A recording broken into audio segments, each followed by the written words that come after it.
All right, guys. Matchup 20 in the books. Some important shit happened in matchup 20. I played Taylor. Taylor, you really had to win out to even have a chance to get to the playoffs. Unfortunately, I made that mathematically impossible for you to make the playoffs by beating you last week. It was 471.5 to 485.5. Taylor, your team was respectable. I mean, you had a 293 average. You hit 12 home runs. You only allowed 6 for a 2 triple R. I, on the other hand, had a 260 average with 9 home runs. 7 home runs allowed with a 1.29 triple R. Your best player, Taylor, was Javi Baez. He had a 423 average, hit 3 bombs for 71 points. My best player, Mitch Haniger, had a 370 average with 3 home runs and 71.5 points. Your worst player, this is where you lost, because based on those stats, your team did better than me, for sure. But you started Kyle Gibson, who had 4.2 innings pitched, allowed 7 hits, 3 of which were home runs, for negative 22 points. Had you not started him, you definitely would have won. Or had he had even a subpar game, you would have won.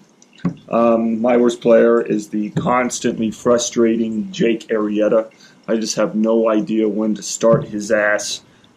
6 innings pitched, allowed 6 hits, 2 home runs for 3 points. So not terrible in the grand scheme of things.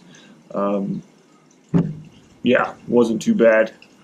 The next matchup we're going to talk about was Maggie versus Jack. Jack's trying to hold on to that number 1 spot for a playoff bye. He is competing with Joby currently for that position, but that's for next week, not this. Maggie, you lost to Jack, unfortunately. You scored 426 points, which earns you the silver shitter to Jack's 492 points. Maggie, your team wasn't that great. You had a .237 average. 5 home runs, not huge on the home run total, but only 3 home runs allowed, but still a 1.67 triple R. Jack, 325 average, 7 home runs to 6 home runs allowed for a 1.17 triple R. Maggie, Blake Snell tried his best to win it for you, gave you 2 solid outings, 12 innings pitched, only allowed 6 hits, 1 home run with 19 strikeouts for 95.5 points. And Jack, your best player was, I think, your favorite player. I don't know, Anthony Rizzo. Had a 429 average, 3 home runs hit for 77 points. Carlos Carrasco, Maggie, didn't help you very much. Did through 3 2/3 of an inning. He allowed 8 hits, 1 home run, 4 points, not terrible. And Jack, your worst player was Cody Allen, who was a relief pitcher, by the way. And through 3 innings of work, he allowed 7 hits, 3 walks, and 2 home runs for negative 20 points. I don't know. He's iffy, Cody Allen. I have him in another league, and I too feel the pain of his mistakes. Negative 20 points is a lot for a relief pitcher. Got to pick that shit up. Third matchup we'll talk about is, again, very important for the playoff race. Last week kind of cemented my number 1 spot because Brian, you beat Max, and Max was breathing down my heels. I think he was 1 game behind, but Brian, since you beat him, he is now 2 games behind, which guarantees me the number 1 playoff spot and that bye straight to the semifinals. But Brian, you scored 667 points, which gave you the Silver Slugger. You were the only team to be in the 600s. You would have been the only team to be in the 700s had you not started too many. We'll get to that in a second. Max, you scored 445. It was a low-scoring week. The bulk of 5 of the 8 teams scored in the 400s. So it was a low-scoring week. Brian, you had a 280 average, a 280 average. That makes more sense. 10 home runs, 4 home runs allowed for a 2.2 or a 2.5 triple R. Max at 213 average, only 4 home runs. 2 home runs allowed for a 2 triple R. Brian Yarbrough was your best player, even though he did start that one game, which is kind of what puts you over that start limit. But through 2 outings for Tampa Bay, however they do their weird relief games, they just have like a reliever game where they don't have a starting pitcher come in. It's just relief pitchers. Had 10.1 innings pitched, 7 hits, no home runs, 8 strikeouts for 70 points. Max, your best player, was David Price. Through 8 innings of work, gave up 3 hits, 1 walk, no home runs, 7 strikeouts for 65.5 points. Brian, your worst player, was yourself. Not that, like, your team was good. Your team was solid. But you did have that one Yarbrough hiccup that cost you, I think, only like 54 points. Because your best start was, holy shit, who was it? I can't fucking remember. But I subtracted, you'll see it on the notes, 54 points or 52 points from you. You still won handily. It doesn't really change much. Yeah, so be careful with that. That can hurt, especially in the postseason or trying to get to the postseason. We're going to talk about the postseason in a second. Max, your worst player, there was a group of them. Elvis Andrus, Ozzy Albies, Eddie Rosario, and Wilson Contreras, all for your team, batted under 200 with not a whole lot of power. So all those guys kind of shit the bed for you, just getting any sort of point production. It was not good. So Max, figure out what those guys are doing. And then the next matchup we'll talk about is probably the most important matchup of the year, I think. Joby versus Jamie. Joby, it was close. You won 567 to 535. Joby, you had a 265 average with 13 home runs for 3 home runs allowed, 4.33 triple R. Jamie, 252 average, 7 home runs, only 1 home run allowed for a 7 triple R. Joby, your best player, was Wheeler, only allowed 11 hits, 0 home runs, 14 strikeouts. I think he pitched 2 outings. I think it was like 13 innings pitched, 13 innings pitched. 94.5 points. Very solid 2 outings from him. James, your best player, was Chapman. Not the guy from New York, but the guy from Oakland. Matt Chapman had a 355 average, hit 3 bombs, 3 walks, 76 points. Very good production from a third baseman there. He is looking good for the Athletics. We'll see if they keep hold of him or if they pull their Moneyball bullshit and trade him for someone else. It seems like they're constantly trading guys, trying to rebuild, but they never really rebuild. They're just always like cycling guys. It's weird. I don't understand what they're doing with their team.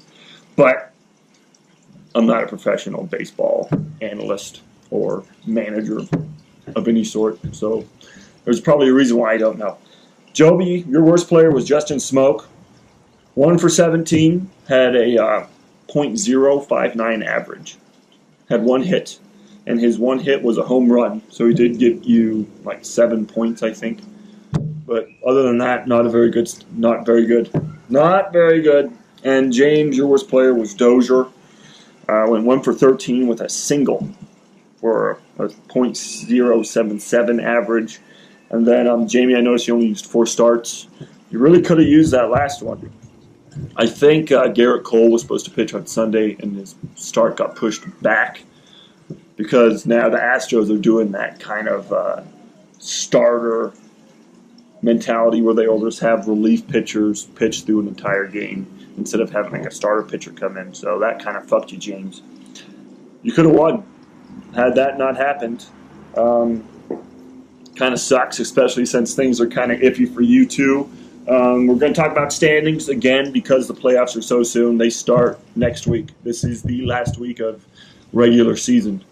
So if you didn't know that, I've been talking about it on the videos forever. So catch up. In the Galactic Empire, Jack is in first place, 11-9. Joby is in second place with 11-9. So they are truly battling for the number 1 playoff spot for their division and to get that sweet, sweet bye to go straight to the semifinals. Brian, you're not far behind at 9-11, and Maggie, you're at 9-11.